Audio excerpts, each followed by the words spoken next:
What is going on, everybody? Welcome back to Dudes Who Bet Daily, August 7th, 2022. We're having a heck of a week over here. 12-5 right now for the week, up 9.1 units. But you know what? That's not even the lead story. Aaron Halterman, man, have yourself a day in the guide yesterday. Tell us a little about your Whitney experience. Yeah, it was kind of a good day, Somich. I'm not going to lie. I may have had a little bit of fun. I may be a little rough this morning, but, doing well overall. Yeah, so the guide hits the pick 5. There were 3 or 4 people here that had bought the guide and played that ticket. Oh, boy. So hanging out at the Paddock Bar seemed to be a ton of fun yesterday, for sure.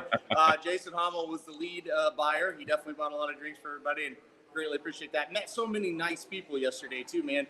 Be honest, a couple of y'all, it was late in the day. I don't quite remember the name. If I saw your face, I'd know you. Name's not, it's a little sketchy for me.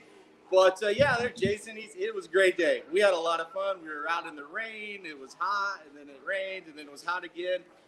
Fist bumps on the rails, Somich. We were doing it all yesterday. It was great. Yeah, I'm kind of bummed I was driving during the live stream yesterday. Just from some of the comments that came in, I have a feeling you were slightly toasted, and you were quite enjoyable to watch online. So I got to go back and watch the highlights. And there's some races I think I got to rewatch as well. I was trying to watch them on my small iPhone as I was moving, and we had a couple controversies yesterday. Maturea, we talked a little bit about that race. Wild that the 6 and the 7 didn't get DQ'd. One of them I thought had to come down. Shocked that it was neither. And then obviously Life is Good. You had a little bit of conflict behind him when Happy Saver gets cut off by this wild move by Ortiz. Yeah, dude, first of all, the live stream was incredible. We started a new tradition on complete accident. I was just drunk, right? And we were going to film. We were filming the horses come down the walkway to go to the track from the paddock. And I was just trying to fist bump everybody I could, and that became a thing. Anyway, the racing, Maturea definitely got cost second, right? Yep. I'm not sure if the 6 cost her second or the 7. I don't know what you could have done, but it's weird that nothing was done because she definitely got cost of placing there. I don't think she was going to win, but almost like watching it for the 8th time this morning, it's like maybe the 6 was the one to blame. So maybe it should have been 7-1-6 in that situation, but somebody cost her something there. The Life is Good thing, I don't think there should have been a change or anything like that, but certainly there should have been a look, right? I mean, he shifted in hard, and the second place horse, Happy Saver, shifted out hard. So I would not be shocked if you see Irad get days, even though he didn't get nothing happened in the race for that move, because coming off that rail was pretty dangerous, especially how aggressively he did to clearly try and hold on to second. He was essentially trying to hurt out Happy Saver to hold second, and it just got a little weird there. I thought we're screwed, honestly. I had a big bet on Life is Good. I'm like, yeah, he is really fading. End of the day, you watch it back, it's like, no, I think he didn't need to cut him off. I think he would have won the race. It would have been closer. But it's like, damn, you just how many times can we do this before something happens? And what if Johnny V's doesn't seem duck in and they clip heels or something? Something could have happened. Nothing happened. Everybody's like, well, no big deal. Well, yeah, it is a big deal because you're taking a chance every time you let somebody do that. I don't know. Listen, did it affect the outcome? I don't think so. But you have to look at it at least. Well, I got to say, with everything that happened, my favorite horse that ran yesterday is St. Tappet. I am so excited to see this horse progress forward. I thought that was a really, really awesome performance. Still, St. Tappet's wildly green still. This is a Tappet horse out of Havre de Grace, who's a grade 1 horse of the year. That was the second race we've seen from it. That's usually the worst favorite at NYRA. When it's that first off the layoff, or first time against winners, and it's an impressive horse that dominates in the maiden special weight, and then comes back in this N1X allowance level and gets way overbet and gets beat. St. Tappet lived up to the hype yesterday. So I'll tell you this, those races on the dirt after it rained, take it with a kind of a grain of salt, right? Because that track got wildly different, very quickly. And I think, he was green, but a lot of it was, you watch him run back, Somich. I don't think he liked that track at all. I mean, at all. And for him to still win, it looked really good. I know when we watched it live here, of course, I'd had a few drinks, and it's just like, oh man, he won, but maybe he wasn't great. You watch it back this morning, it's like he hated this track big time. And for him to win, it was great. I'm with you. I think he improves off this race. I certainly don't think he liked the track, and he still won, so that's a really good sign. Yeah, I'm excited for some more St. Tappet in my life. I love that horse first time out. Now that is officially a key race too, by the way. The first, the second, and the 4th place winner have all won back. So you got to really respect that specific race now. So wonderful day at Saratoga. Whitney was awesome. The stars came out. Aaron hit a massive ticket. Everything is golden here. You're sobering up a little for today. Let's talk about the stakes race first, and then we'll jump into the best bets of the day to close out the week here on Dudes Who Bet Daily. First off, let's head over to Del Mar. We got the Great 3 La Jolla today, mile and a 16th on the turf. Your favorite is Sumter, going for 4 straight here, including 3 straight stakes races. All of them the first 2 are overnight stakes, so no graded level. Did you use Sumter here on top? Did you try and beat him? What was your take in this spot? Del Mar's had done great with their stakes racing this year. Just fantastic. This one I was kind of bored with a little bit. I really just think Sumter's the better horse. I think the only real threat may come from Armagnac if he likes that turf, and that which is a total question mark. I thought the other turf horses that we had seen, I think Sumter's a little better than them. And again, they've done a great job with their stakes. This one came up a little bit light. To me, in those 2, I'm going Sumter on top.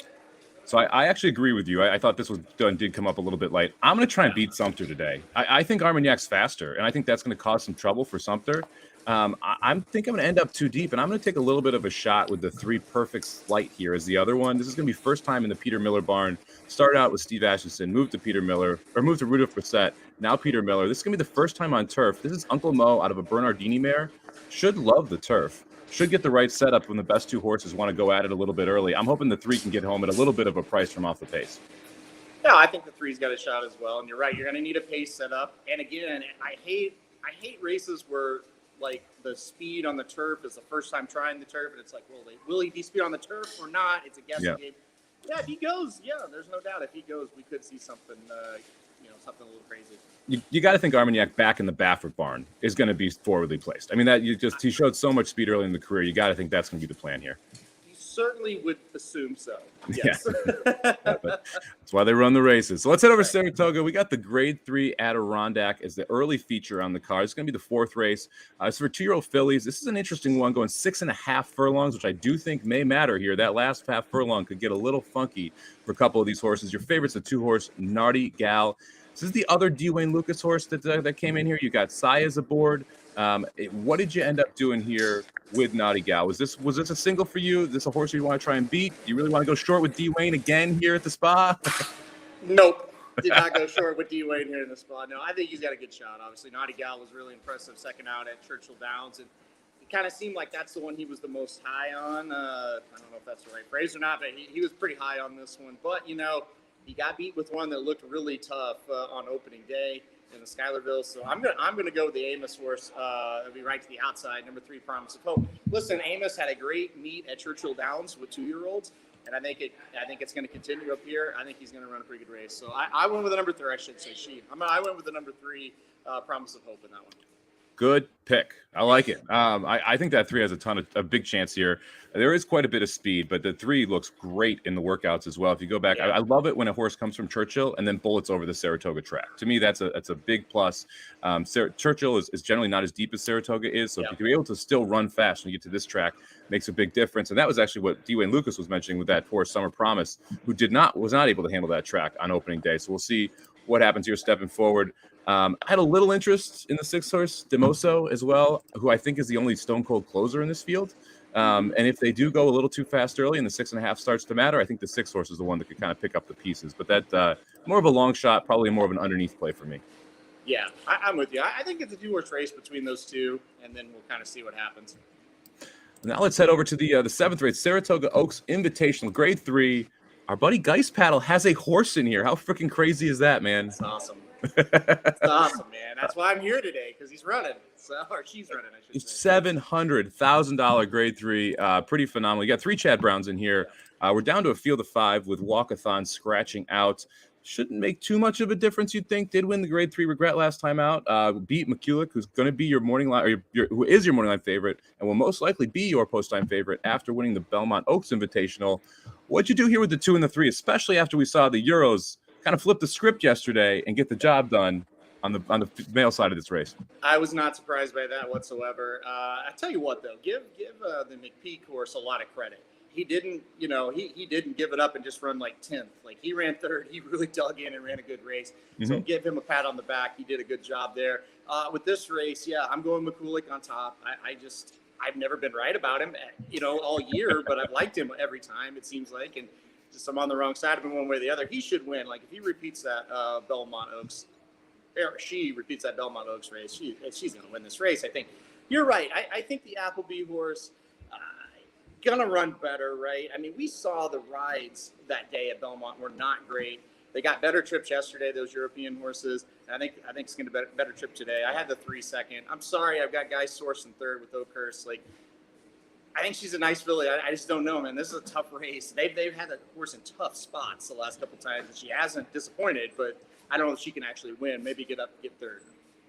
Great second last time out in the Wild Applause there. It lost to Eminent Victor, who came back and looked very good. Got a tough trip down the stretch, or would have won back-to-back races there. Yeah. Look, I'm going to go to the European here. I'm going to go with the Moonlight. I think With the Moonlight wires this field. There is no other speed in here. And if With the Moonlight's able to get loose, I think it's going to be awfully tough to run her down late. So I'm going to take a little bit of a shot. I went 3-2-6. You went 2-3-6. I mean, I think those are the three logical horses in here. I'm going to see if we can get a little bit better priced home. But, fading all three Chad Browns on a turf stakes race doesn't usually work out for you very well over at Saratoga. No, not usually. All right, so let's talk about the best bets here. I went through it. All 5 people are up for the week. Everybody is ahead for the week. Pretty freaking phenomenal here when we're trying to do this. We've been hoping we'd have one of these weeks. This is going to put us way ahead for the show. I'll do the math for it over the weekend so we get a Wednesday update on the overall show math here. But we're now going to go have 3 winning weeks of the 5 weeks. The 2 losing ones we barely lost, and this one is a monster winner right now, up 9.1 units, 12-5 for the week. Aaron, you're going baseball, and you and your dad are kind of covering the same game here. We haven't had this happen yet. Luckily, you're not against each other. Yeah. Tell us a little about Dodgers, why you like them today. Listen, he took my bet. His bet is the under 8.5 runs. You got 2 of the best pitchers in baseball going up against each other tonight. ESPN, it's going to be a great game. Dodgers, Padres, 2 really good teams. I like the Dodgers. I just think they're a little bit better team than the Padres. Like I said, it's going to be a great pitching matchup. I think it's a low-scoring game. Give me the Dodgers at home. Usually the home team on a national televised game, they come out with just a little bit extra. And I think they're a little bit better team anyway. So I'm going to get the Dodgers. I thought 130 was a fair price. And like I said, Papa Dude, if you want to put his up there, he's under 8.5. Makes a lot of sense, right? I mean, 2 really good pitchers. I think it'll be a really good game. I think it starts at 7. So hopefully I'm home by like the 5th inning for that game. This feels like a playoff game, right? You have that playoff intensity. These 2 teams are going to absolutely hate each other for the next couple of years. I feel bad for the Giants, but this Padres-Dodgers rivalry may start to come up there with how good the Padres are going to be, how good the Giants or how good the Dodgers are right now, and what those teams have done from just acquiring talent and top-end talent too. So it's going to be phenomenal to see these 2 teams play. This is going to be something we're going to see quite a few times over the year. And when you get in these playoff-style games, you got to lean toward those unders because you're going to see quicker hooks. You're going to see more bullpen action. You're going to see more placement of players. You're not going to see these big blow-up innings generally that you see kind of in the regular season. Well, they're going to do everything to try to stop it, right? And that's the thing. Like, you're into the last 50 games of the season now. The games, I mean, not that they don't matter, but they really matter now. Where before they maybe not as much. And you said it. Like, it's going to feel like a playoff game with these 2 tonight. And I totally agree. Like, the Padres are a young team. They're going to be good for a while. The Dodgers, they always seem to be good. So it's a fun rivalry. They've had a good series so far, and I think it's going to be a good game tonight to close it out. I had to do something with horse racing here. I actually looked at baseball a little bit because I didn't absolutely love anything until the scratches came out at Saratoga. Let's head to race number 8. I'm going to go to the 8 horse, who's 9-2 on the morning line here. This is Portilla out of the Al Stall barn for Santana's getting the ride. The key reason I'm going to this horse is speed, and speed alone. If you go back, you look at the past performances, there was a lone speed horse here, the 6 horse Minute Waltz. Minute Waltz scratches out of the race.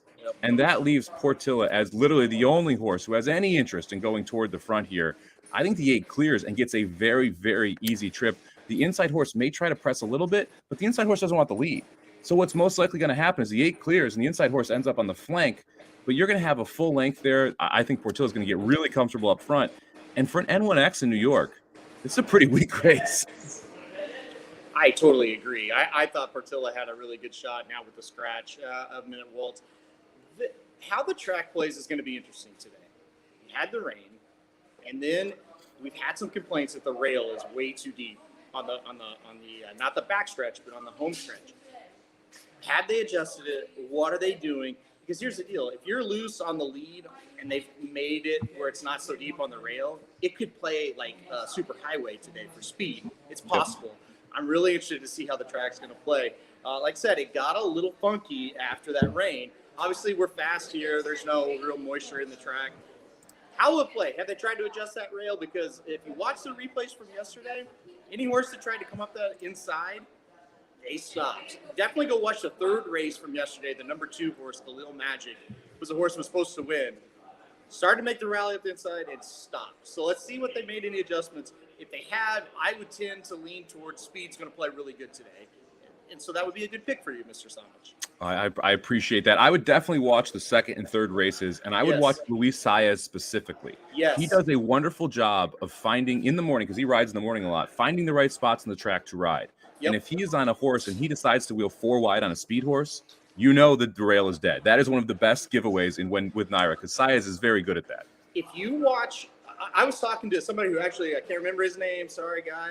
You're a nice guy. I can't remember his name. It was too late in the day. He actually had just bought or purchased your product. And he's like, hey, I just bought the Somobomb. I was like, cool. He's not here today. He's like, damn it. But anyway, I said, watch Life is Good. When he comes off that turn, he will be 6 wide because this rail is completely dead. And you watch that replay, he's 6 wide. That's why Happy Saver had all that room, right? Because nobody wants the rail in the stretch. So they got to fix it. It's Saratoga. Like, they see things like that, and they try to make an effort to fix it.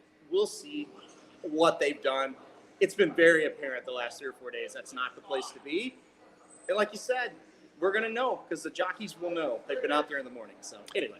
And to me, that's the key. Just watch the jockeys and how they ride the race. It's really interesting. Sometimes you see them 6 wide on the backstretch, and no one wants to be inside, and they cut back to the corner and go back wide again around in the home stretch. They will give away how that track is playing in that sense. I have a feeling we're going to see a pretty good speed track today on the dirt. I do too. We'll see if that actually holds up. But to me, if I'm walking into this, I am leaning toward a speed bias and hoping I'm right and see if I can be ahead of the curve a little bit. We have some rain in the forecast for middle of the day as well. So the MTOs are still in there later. Are you worried about the rain at all? I didn't really like any of the MTOs, so I'm hoping we can stay on the turf here. Listen, brother, I don't worry about anything. Tell us where you're going to be today. You're back at Saratoga. I'm going to be there later. I'm pumped, man. I'm going to become for the 4th or 5th race and try and stay there for the rest of the day. I got Papa Samo over here in his Sunday orange, getting ready for the races. It's gonna be a good time. You go paddock bar again today? Listen, I'll be everywhere. I probably yes, but I don't know. Wherever you are, I might be. Slim's here. He's got seats. I'll be everywhere today. But it's a safe bet. If you're at the paddock bar for a race or two, you'll probably see me at some point. I'm definitely not going to drink like 100, maybe 1 or 2 today, and just have some water and have a nice little Sunday at Somich. But listen, I can't wait to see Papa Somich in that orange.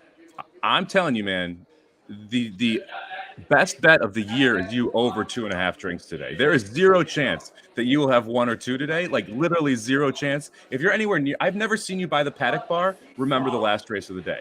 Never once have you made it to the last race without black. You walked to dinner last year from the paddock bar last time I saw you. That place is your arch nemesis, and it wins every time. You're right. I mean, it's a good win, but it wins every time. It's a good bet. You're right. It's going to be a fun day. Make sure you check out Saratoga's cards. We've got all the products available over at racingdudes.com. You've got the Somobombs. You've got the Rockets over there if you want some pick 5, pick 6s. You got the premium products. If you want to subscribe and get the guides that cashed for $10,000 yesterday and join us on the tournaments this Friday, you're able to do that as well. It's $70 a month if you want to go over to racingdudes.com and check that out. We got big day today. Saratoga, Del Mar, a lot of fun. Absolutely crushed it this week. Let's go over the picks for the best bets of the day here. Papa Dude, he's going to head to the Dodgers-Padres game, and he's going to go take the under 8.5, which is also Aaron's best bet. But because he's such a good son, he let Papa Dude have it, took the Dodgers minus 130. I'm going to go to race 8 at Saratoga. I'm going to take the number 8, 92 on the morning line. Portilla, his lone speed is just going to gallop away from that field, turning for home. Let's see if we can get a nice price there and close out the week in style. 12-5 plus 9.1 units. Pretty darn good way to end the week. Thank you very much for everybody for watching. We will see you guys on Monday. No, on Wednesday. We'll be back on Wednesday. Yeah, one of those days. All right, take care.